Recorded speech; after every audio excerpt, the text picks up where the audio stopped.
માહિતી બદલ। સમાચારમાં આગળ વાત કરીએ, મહત્વના સમાચાર સામે આવી રહ્યા છે સુરતથી। જણાવી દઈએ, સુરતમાં મેઘરાજાની તોફાની ઇનિંગ, અનેક વિસ્તારોમાં પાણી ભરાઈ ચૂક્યા છે। ગરનાળા પાણીમાં ગરકાવ થઈ ચૂક્યા છે, વાહન વ્યવહાર પણ ખોરવાયો છે। પ્રી મોન્સૂન કામગીરી સામે સવાલો ઉઠી રહ્યા છે। મહત્વના સમાચાર જણાવી દે, સુરતથી સુરત શહેરમાં મેઘરાજાની તોફાની ઇનિંગ થઈ ચૂકી છે। શહેરના અનેક વિસ્તારોમાં વરસાદી પાણી ભરાઈ ચૂક્યા છે। ડિંડોલી, ઉધના અને લીંબાયત ગરનાળું પાણીમાં ગરકાવ થઈ ગયું છે। કેડસમાં પાણી ભરાતા અનેક વાહન ચાલકોને હાલાકી ભોગવવી પડી રહી છે।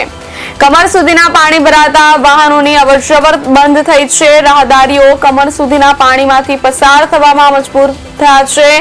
વહેલી સવારે પડેલા ભારે વરસાદના કારણે શહેરના અનેક વિસ્તારોમાં પાણીમાં તરબોળ થઈ ચૂક્યા છે। સુરતમાં પડેલા વરસાદે પાલિકા તંત્રની પ્રી મોન્સૂન કામગીરીની સામે સવાલો ઉભા કર્યા છે।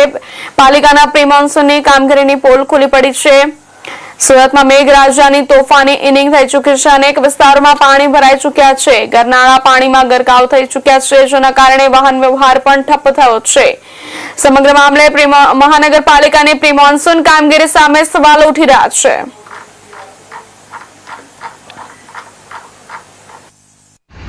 હવામાન વિભાગ દ્વારા જે આગાહી કરવામાં આવી હતી, જ્યારે ચોમાસું બેસવાનું જ્યારે સત્તાવાર બેસી ગયો છે, જ્યારે જે ગઈકાલે રાતથી જ્યારે મેઘરાજાએ જ્યારે બેટિંગ બોલાવી હતી, જેને લઈને તમામ વિસ્તારોમાં પાણી ભરાવાની સમસ્યા સામે આવી રહ્યું છે।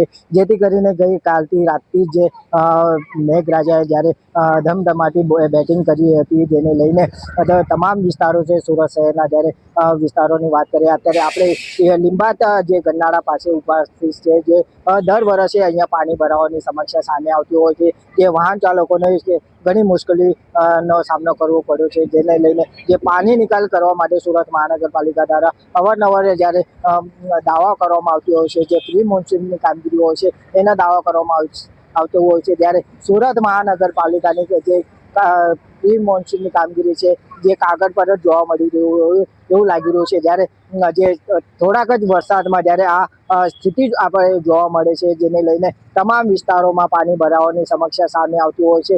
જ્યારે મેઘરાજાએ જ્યારે થોડાક જ વરસાદમાં જે સમગ્ર વિસ્તારમાં પાણી કરી દેવામાં આવતું, જ્યારે સુરત મહાનગરપાલિકા દ્વારા જે પ્રી મોન્સૂનની કામગીરી હોય છે ક્યાંક ને ક્યાંક કાગળ પર જ જોવા મળે છે। જ્યારે આપણે જોઈ શકીએ છીએ જે ટેમ્પો ચાલક છે, જે પાણીમાંથી પસાર થઈ ગયું છે, જેને મુશ્કેલી સામનો કરવો પડે છે। જ્યારે વાહન ચાલકો હોય કે જે સ્કૂલ જતા બાળકોને જે રિક્ષા હોય, તમામ સામનો કરવો, જ્યારે આ સ્થિતિનો સામનો કરવો પડે છે, જેને લઈને સુરત મહાનગરપાલિકાની પ્રી કામગીરી ઉપર બી સવાલો ઊભા થઈ રહ્યા છે।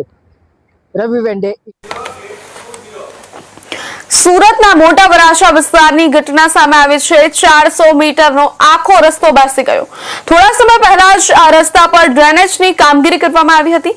આખી કાર સમાઈ જાય તેવડા 4 થી 5 ભૂવા રસ્તા પર પડ્યા। પાલિકા દ્વારા તાત્કાલિક અસરથી રસ્તો બંધ કરાવવામાં અને જેસીબી સહિતની મશીનરી તાત્કાલિક મંગાવીને કામગીરી શરૂ કરવામાં આવી। સામાન્ય વરસાદમાં જ આખો રસ્તો બેસી જતા પાલિકાની કામગીરી પર સવાલો ઉભા થઈ રહ્યા છે। સુરતમાં 400 મીટરનો રસ્તો ધસી પડ્યો છે। રસ્તા પર અનેક મોટા ભૂવા પડ્યા। પાલિકાએ રસ્તો તાત્કાલિક બંધ કર્યો છે, ત્યારે વરસાદે પાલિકાની કામગીરીની પોલ ખોલી છે।